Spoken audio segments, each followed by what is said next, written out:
Hey Bandidos, Tux here, and welcome back to another Meta Break video. In this series, we showcase really good weapons that you're probably sleeping on. Let's go. Ain't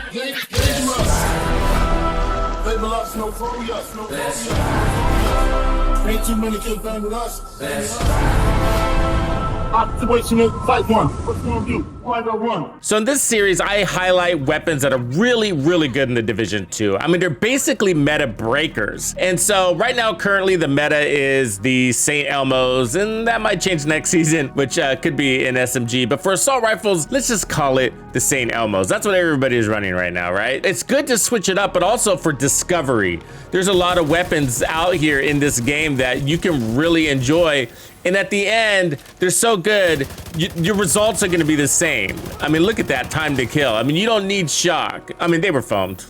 That was a little helpful. This weapon's called the ACR-E. It's an assault rifle, of course. And where it shines above the rest is its stability. Okay, so it's got a really good stability on it so that you can land more headshots faster. And what I mean by faster is that we all go for headshots in this game, no doubt. But when it comes to peak performance, you want control over your assault rifle as fast as possible. And so this is what happens. Like, let me use the FAMAS. Okay, real quick, I'm in the testing range just to show you what I mean. But now I have the FAMAS. This is actually the burnout, but we're not gonna be using that perfectly on empty. Watch the recoil from the get-go. Holy shit, right? So even trying to control this, it's hard to tell, but a lot of shots were off target. And it's in the end, in the later part of the mag, the weapon starts to perform and you start landing more shots. And so that's what you've seen. Now here's the ACR-E. So a lot easier to get into control, but more importantly, it's almost 100% on target. The problem with that gun is that it does have a little bit of a kick in the beginning. And so because it's at 900 RPMs, you end up losing a lot of your rounds in your mag to those missed shots. And so you'll end up having to change your play strategy a little bit, or you should, not that everybody does. But so that you're going for more body shots, at least for the majority of the first part of your mag, so that you're not wasting all these bullets into the air. Now with this particular weapon, that's not as much of the case. I mean, you still probably want to start on a larger hitbox and then work your way up to the head. But right out of the gate, and I'll showcase this in a little bit, right out of the gate, there's no recoil on this weapon. And so you will hear, just listen with your ears, how many of these kills end up being headshot kills with this weapon. And that's an indicator of how good this weapon is.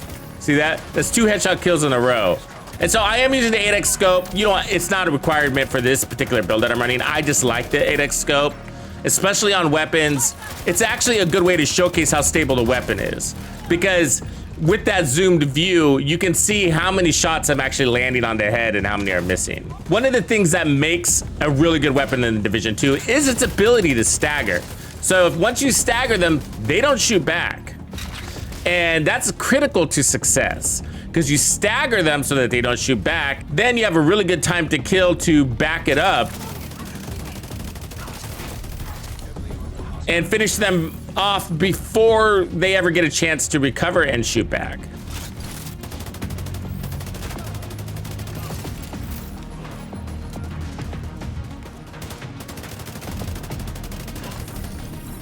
This is the ACR-E assault rifle. It's on the higher end of DPS for assault rifles, but more importantly, it's top tier when it comes to shots on target. The ACR-E, now having the E at the end is actually pretty important. So I got assault rifle damage, health damage, damage to armor on this one. The stability is rocking on this, right? 2-second reload, but look at that damage drop off. I tested every weapon to see which weapon had the best damage at range. And the thing that separated this from the G series as well as the MK17, really it's recoil from the get-go. It just doesn't exist. There's no recoil at the top side of the mag. This one's great. And you could also run it with Ranger. Now I just run it with Optimus right now. Just, it's sort of a generalist talent, and there you go. I'm running the 8x scope. Otherwise, just run a crit chance mod, and then I'm running a large extended mag. Of course, you would want to do that. And then we have the linked laser pointer here, and that's just to complement the build. Otherwise, you can run crit chance, and then I got a crit chance mod. So that's the weapon, okay? And so right now, I just have it equipped to a 4-piece striker, so everything's basically weapon damage and crit chance and crit damage. And so striker, of course, gives us weapon handling, rate of fire, and then striker's gamble, which is stacking amplified damage. Key to this weapon performing so well is actually its low RPM. Good and bad, right? Good and bad, it comes with RPMs. But with this one, you don't want to change the RPMs too much. And so you have control over this assault rifle, and it's powerful. Look at that total damage, 129,000 base damage on 50 rounds. And you're landing most of those 50 rounds. And that's the factor here. And that's what makes the St. Elmo's good too. So St. Elmo's, of course, I got mine at level 19 here, but it does really well at putting shots on target. And the shock ammo kind of helps there because it holds the enemy still. Doesn't really help with headshots, but at least landing shots on the target. So that's cool. When you're exploring other weapons, you want to look at the ACR-E because look at its base damage compared to St. Elmo's. So St. Elmo's gives you all those really nice mods, but this one starts out a lot stronger, 130,000. And again, this is without expertise. So the ACR-E and the St. Elmo's are two distinctly different assault rifles, but in the end, your results are going to be the same. You are going to control the battlefield, and that's what I'm highlighting here. Going back to strikers, we like the weapon handling, and 15% RPM is a nice boost, but I wouldn't do anything more than that. Okay, the gloves are weapon damage and crit chance, and then armor and crit damage. I just want a little bit of armor on this build, so we're running 1.1 million, and then here's a holster with more crit damage. Hey Bandidos, the community we have built together wouldn't have been possible without you. So as a thank you for supporting my channel, I am bringing you the hookup on member perks, including even more Division 2 content and the celebrated gaming music playlists. If you're not part of Texas Players Club, now is your chance. The chest piece is the Uzina Getica. You could also run your armor here instead of the knees, so you don't have to go out and look for this unicorn, okay? So you just want crit chance and crit damage on yours, and then this gives us perfect spotter, which is another 20% amp damage. So good damage here. You can get this from Countdown, probably the easiest. I am running the Fixer drone and a shield. This is a tier 4 shield, thanks to the Memento and Technician and giving us that extra skill tier. Notice I got 2 of those. As far as crits, we're on the lower side, so I got 51% crit chance, 81% crit damage, and none of my talents require crits, so that's cool. So now let's switch it up because I want to showcase another really good build for this weapon. So let's go ahead and run a 4-piece Negotiators, and we're going to use the Negotiators backpack. I will do the Negotiators gloves instead of the Contractor's gloves because I already have damage to armor on my weapon, and I'm happy with that figure. And then let's go Negotiators. Do I have the holster? Let me see if I have the holster because I might want to run the Fox's Prayer. So there's a crit damage. So we want to make sure we have a lot of crits on this build. Crit chance, 48, 125.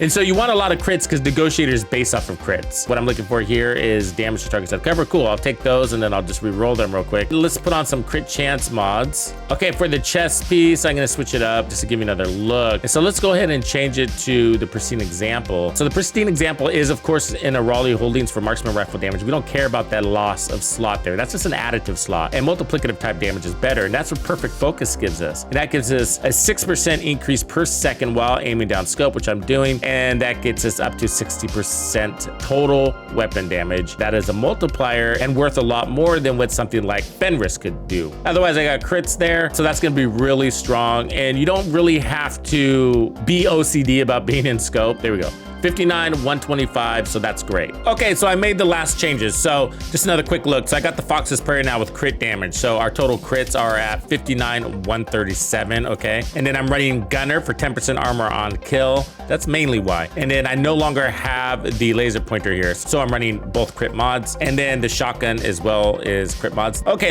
a quick walk through Negotiator. So crit chance, crit damage, and hostile Negotiators allows you to basically transfer damage up to 3 enemies with the setup that I have. And it's gonna give you more crit damage on kill, stacking by 2%, up to 20 stacks which is 40% more crit damage. That's all based off of crits, which is why you want to max out your crits here. And then the backpack is going to give us hostile negotiations, which increases the damage transfer to 100%. So tag 3 enemies, focus fire on 1, all 3 take 100% damage, which means you're killing 3 enemies at once, as long as you use that strategy. Very nice. Very good for legendary too, I'll demonstrate. And then we got weapon damage and critical hit damage here. So, oh, another quick thing. I'm bringing in the Busy Little Bee just to show you real quick how you can integrate this into this type of playstyle. And so we're gonna change up the playstyle a little bit and do a little bit more play from cover, but we'll see how long that lasts because I have ants in my pants. And then while we're doing this gameplay, let me give you a quick little history lesson on the ACR-E that's been lurking in the shadows since basically the inception of the Division 2. And so it's a very, very good weapon,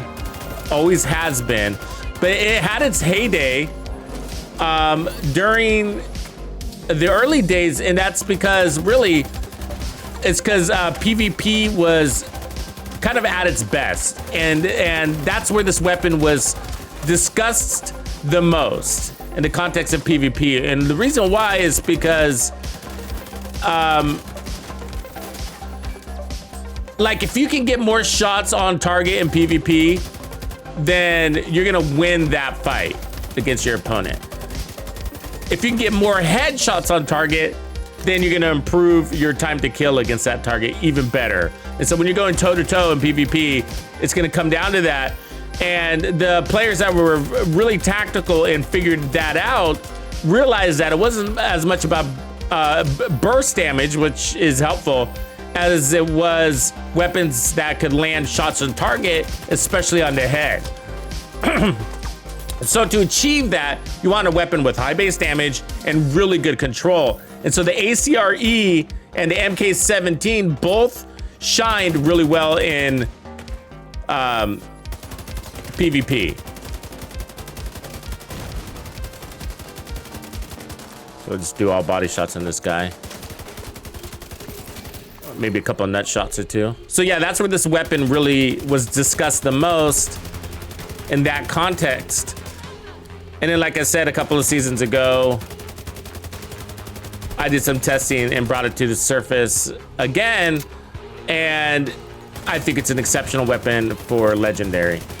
There you are.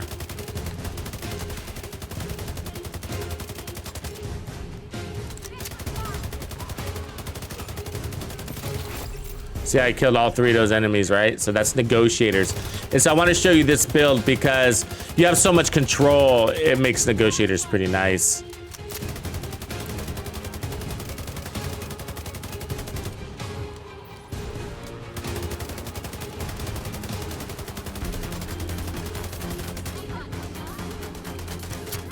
I mean, they're not even getting a chance to apply damage to us, and that's how I like it. All right, let's focus on the boss now.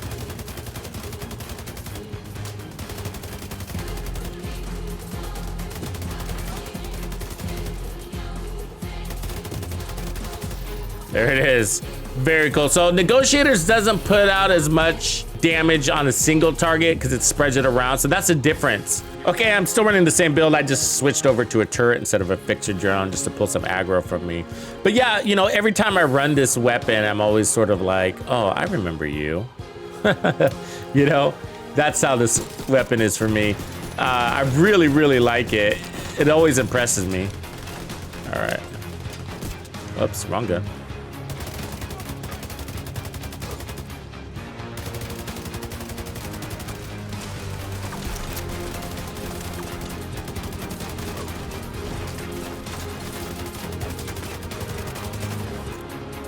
I especially like it in Legendary because the Legendary enemies are moving around a lot.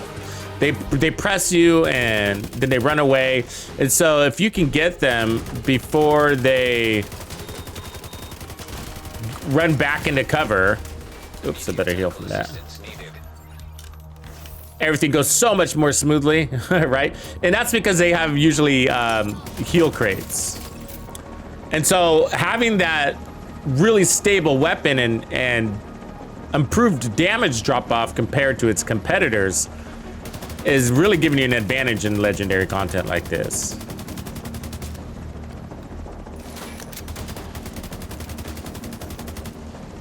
I mean, this isn't much harder than that heroic content that we just played.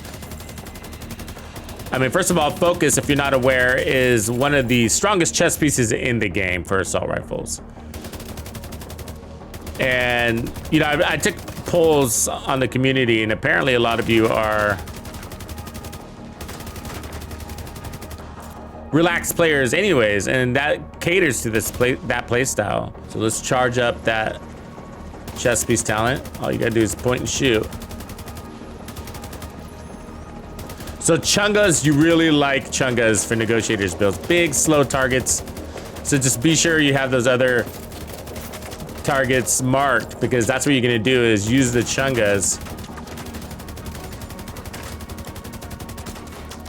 to eliminate the entire field. So by the time you kill the Chungas,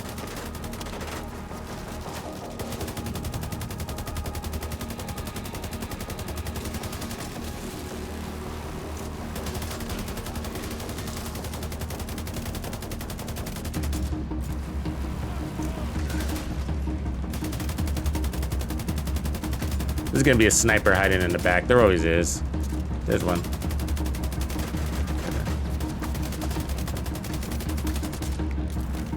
So yeah, that's the build, but more importantly, that's the weapon. You can use this Division 2 rifle build with all directives and get an extra 125% more XP.